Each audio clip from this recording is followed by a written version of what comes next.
خطبہ بیان کیا جاتا ہے، اسی طرح اور بھی ایسے کئی مواقع کہ جب ہمیں اجتماعات کے ذریعے، دروس کے ذریعے، بیان کے ذریعے ہمیں بہت سے ایسے عمل بتائے جاتے ہیں کہ جو ہم غلط کر رہے ہوتے ہیں، یا ہمارے اندر وہ کوالٹی، وہ معیار ہوتا ہی نہیں ہے کہ جو اسلام نے سکھایا ہے، جو اسلام نے بتلایا ہے۔ یعنی ممبر پر کھڑے ہو کر یا سٹیج پر بیٹھ کر جو شخص قرآن اور احادیث بیان کر رہا ہوتا ہے، وہ محض ہمارے لیے ایک مجلس ہوتی ہے، وہ محض ہمارے لیے الفاظ ہوتے ہیں، وہ ہمارے عمل میں آنے والی باتیں نہیں ہوتی۔ ہمیں صحابہ اکرام رضوان اللہ علیہم اجمعین کی زندگی دیکھنی چاہیے کہ کس طرح سے انہیں جب کسی بھی عمل کے متعلق بتایا جاتا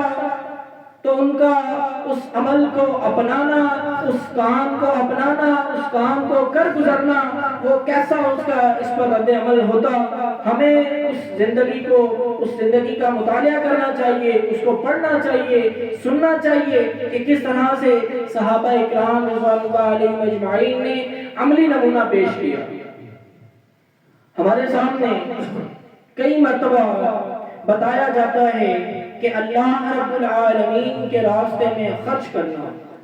ہمارے سامنے بتایا جاتا ہے کہ سنت کی کیا اہمیت ہے، ہمارے سامنے بتایا جاتا ہے کہ ہمارے درمیان کا ہمارا جو آپس کا رشتہ ہے، وہ اخوت کا جو رشتہ ہے، اس کا کیا معیار ہے، اور اس کو ہمیں دیکھنا ہے کہ ہم ان باتوں پر کس طرح سے عمل کر رہے ہیں۔ یعنی ہمیں کوئی فرق پڑ رہا ہے یا نہیں پڑ رہا۔ آپ دیکھیں کہ جب اللہ کے راستے میں خرچ کرنے کی بات ہوتی ہے تو صحابہ اکرام رضوان اللہ علیہم اجمعین، ایک صحابی ان کے پاس کچھ بھی نہیں ہے اللہ رب العالمین کے راستے میں خرچ کرنے کے لیے، اور ان کو طلب ہوتی ہے، ان کو اس چیز کی تڑپ ہوتی ہے کہ میں نے اللہ رب العالمین کے راستے میں خرچ کرنا ہے،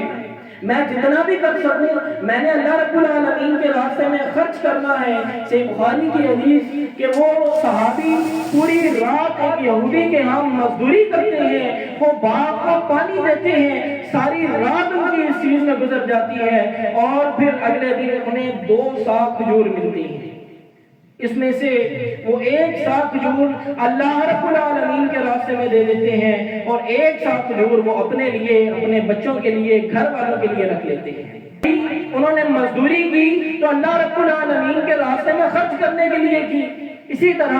صحابہ اکرام رضوان اللہ علیہم اجمعین سے جب اللہ رب العالمین کے راستے میں خرچ کرنے کے لیے مانگا جاتا ہے تو کوئی گھر کا سارا سامان، کوئی گھر کا آدھا سامان، اور کوئی کیا سے کیا اللہ رب العالمین کے راستے میں پیش کر دیتا ہے۔ مگر آج ہماری روزی کا، ہماری کمائی کا کیا معیار ہے؟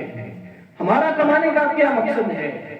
کہ ایک بنگلہ بنا لیا، اب اگلے کی تیاری کریں، ایک چیز لے لی، اب دوسری کی فکر کریں، اللہ رب العالمین کے راستے میں خرچ کرنے کی فکر نہیں ہے۔ اسی طرح یعنی بات کرنے کا مقصد یہ ہے کہ ہمارے اوپر کیا گزرتی ہے کہ جب ہمارے سامنے بیان کیا جاتا ہے، بات کرنے کا دراصل مقصد یہ ہے کہ ہم جو الفاظ سنتے ہیں، صحابہ اکرام رضوان اللہ علیہم اجمعین جب وہ کوئی حکم سنتے تو ان کا تقویٰ اس وقت بہت اوپر پہنچ جاتا، بہت اعلیٰ معیار کا ہو جاتا۔ کیا ہمیں آج اس طرح کا فرق پڑتا ہے؟ کیا آج ہم اللہ رب العالمین کے لیے، جو اللہ رب العالمین کی آیات سن کر، جو اللہ رب العالمین نے فرمایا کہ جب وہ آیات سنتے ہیں تو ان کے دل دہل جاتے ہیں، کہ آج ہمارا یہ مقام ہے؟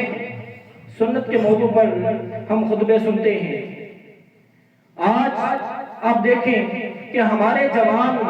جو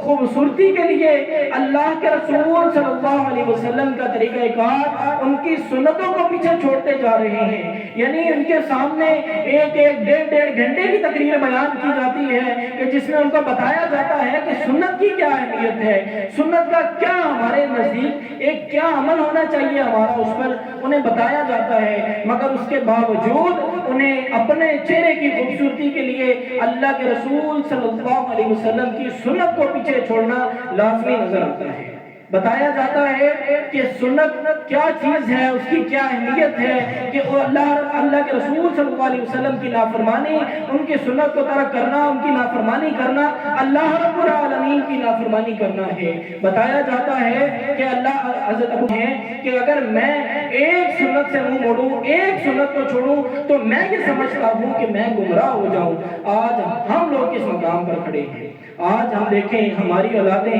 ہمارے جوان کہ ان کے سروں پر ٹوپیاں نہیں ہیں، ان کی مونچھیں کتنی بڑی بڑی ہیں، ان کی داڑیاں جو کٹتی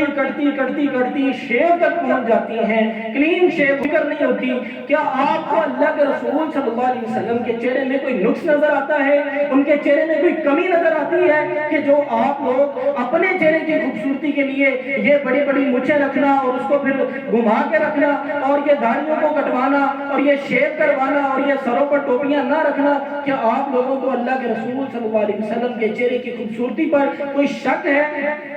یہ ہمارے لیے فکر کی بات ہے. وَأَقُولُ قَوْلِي هَٰذَا لِي وَلَكُمْ وَأَسْتَغْفِرُ اللَّهَ